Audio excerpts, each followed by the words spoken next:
Ito po. Parang snow sa labas. Grabe.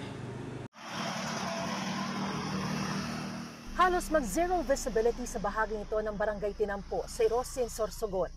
Sa gitna kasi ng dilim ng gabi ay sumabay ang pag-ulan ng abo mula sa pagputok ng Bulkang Bulusan kagabi.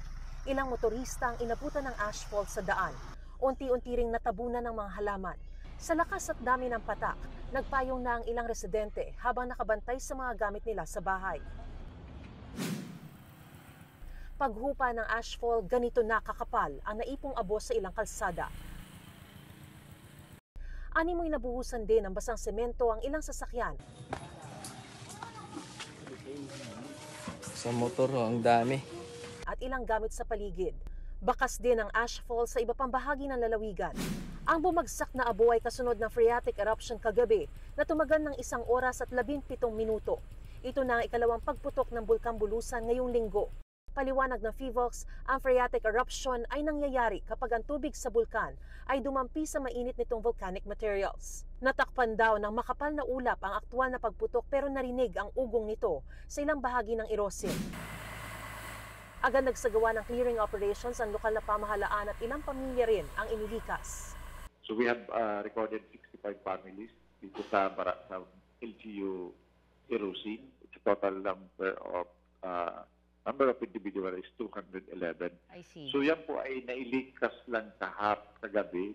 Tiniyak naman ng Kapitolyo na handa ang mga ospital sa probinsya sa mga mangangailangan ng atensyong medikal. Then nag-deploy pa sila ng mga aparatos or equipment for those na may mga respiratory illness. Kaya meron tayong district hospital including the RHU. Dumalaw na po kaagad-agad si Secretary Rex Gatchalian, DSWD Secretary. Sila po ay nagkaroon ng pag-assess at binisita po ang mga evacuation centers. Nandun din po, ready na po ang mga food packs para po sa mga naapektuhan. Ngayong araw nagsagawa na rin ng aerial reconnaissance ang Office of Civil Defense ng Bicol Region kasama ang Sorsogon PDRRMO at Bulusan MDRRMO. Sa ngayon, alert level 1 pa rin ang nakataas sa Bulkang Bulusan. Bago nito ay may naitalaring 50 volcanic earthquake mula pa noong April 21. Expect similar phreatic eruptions. This is not a cause of alarm as of yet. Yung phreatic eruption. Again, yun yung characteristic ng Bulusan volcano. It's phreatic eruption. Again, this is just water coming into contact with hot volcanic materials.